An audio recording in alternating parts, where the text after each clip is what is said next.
நாடாளுமன்ற தேர்தல் நெருங்கும் நிலையில் தமிழ்நாட்டில் உள்ள 39 தொகுதிகளில் உள்ள எம்பிக்களின் செயல்பாடுகளை நாள்தோறும் அலசுகிறது நியூஸ் 18 தமிழ்நாடு. அந்த வகையில் கடலூர் மக்களவை தொகுதி எம்பியான TRBS ரமேஷ் பொதுமக்களின் கோரிக்கைகளை நிறைவேற்றினாரா என்பதை இந்த தொகுப்பில் பார்க்கலாம்.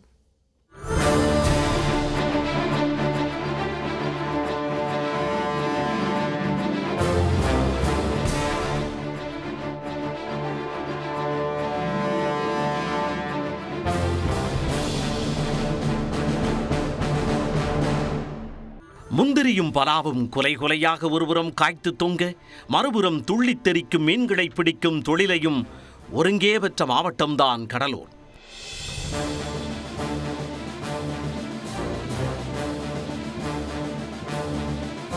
விடுமுறையில் பொழுதை போக்க உதவும் வெள்ளி கடற்கரை, வாடிய பயிரை கண்டபொழுதெல்லாம் வாடினேன் என்ற வள்ளலார், வடலூரில் நிறுவிய சத்திய ஞான சபை, நாவிற்கு சுவையூட்டும் பன்ருட்டி பலா, முந்திரி, உலகின் 2வது பெரிய மாங்க்ரோவ் காடுகளை கொண்ட பிச்சாவரம், ஆயிரக்கணக்கான தொழிலாளர்களுக்கு வேலை வாய்ப்பளிக்கும் நெய்வேலி நிலக்கரி சுரங்கம் உள்ளிட்டவை கடலூரின் சிறப்புகள்.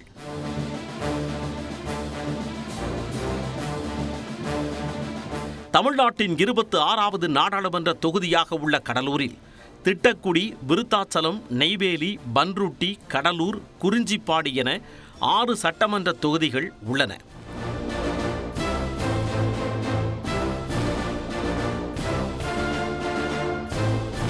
ஆயிரத்து 1951 ஆண்டு முதல் 2019 ஆண்டு வரை 17 முறை இந்த தொகுதிக்கு எம்பி தேர்தல் நடைபெற்றுள்ளது. அதில் அதிக முறை வென்ற கட்சி காங்கிரஸ் தான். அக்கட்சி 7 முறை வெற்றி பெற்றுள்ள நிலையில் அதிக முறை, அதாவது 3 முறை எம்பியாக இருந்தவர் PRS வெங்கடேசன். கடந்த தேர்தலில் திமுக, பாமக, நாம் தமிழர், மக்கள் நீதி மய்யம் உள்ளிட்ட கட்சிகளின் வேட்பாளர்கள் போட்டியிட்டனர். 50% வாக்குகளுடன் வெற்றி பெற்றார் திமுக வேட்பாளர் TRBS ரமேஷ். அவர் 5,22,160 வாக்குகள் பெற்று 1,43,983 வாக்குகள் வித்தியாசத்தில் பாமக வேட்பாளர் கோவிந்தசாமியை தோற்கடித்தார். தேர்தலில் வெற்றி வாகை சூடிய TRBS ரமேஷ் மத்திய ரயில்வே அமைச்சரை சந்தித்து கடலூர், புதுச்சேரி கிழக்கு கடற்கரை ரயில் போக்குவரத்தை தொடங்க கோரிக்கை விடுத்தார்.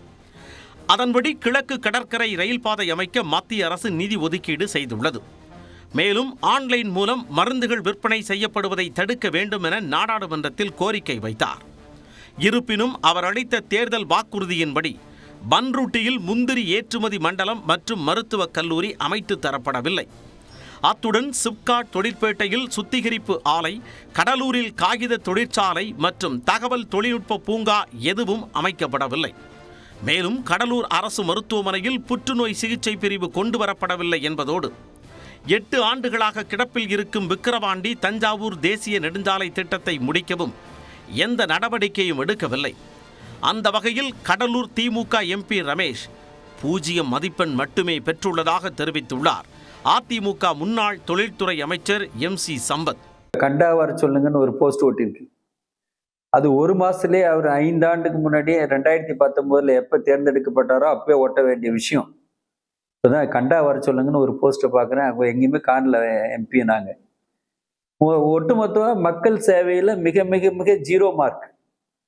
மக்கள் பணியில் மக்களோடு மக்களாக இல்லை, மக்களுக்கு நெருக்கமாக இல்லை, வேண்டியவங்களுக்கு கூட உதவி பண்ணல. அந்த மாதிரி ஒரு சூழ்நிலையில் தான் இந்த MP நாங்கள் பார்த்துருக்குறோம். இதேபோல் அவர் எந்த வாக்குறுதியையும் செய்யவில்லை என்பதை விட அவர் யார் என்றே தெரியவில்லை என்பதுதான் கடலூர் தொகுதி மக்களின் ஒட்டுமொத்த குரலாக உள்ளது.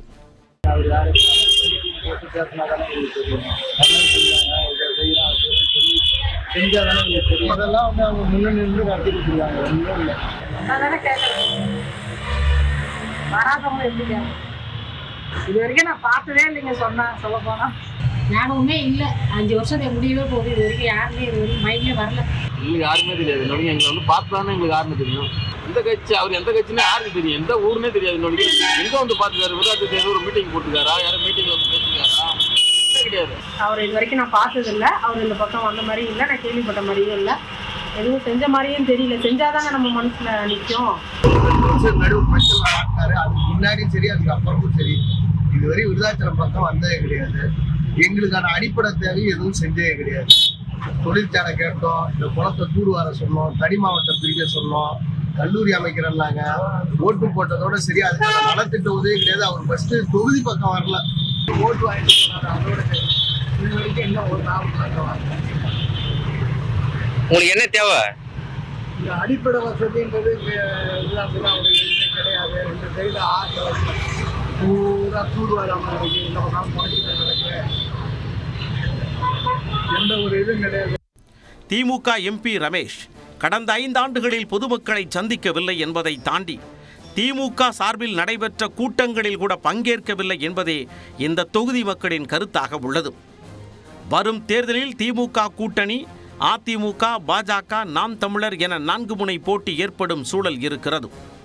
இந்த நிலையில் திமுக சார்பில் ரமேஷ் மீண்டும் போட்டியிட்டால் டெபாசிட் வாங்குவதற்கு கூட வாய்ப்பில்லை ராஜா, வாய்ப்பில்லை என கூறுகின்றனர் கடலூர் மக்கள். நியூஸ் 18 தமிழ்நாடு தொலைக்காட்சி செய்திகளுக்காக செய்தியாளர் பிரேம் ஆனந்த்.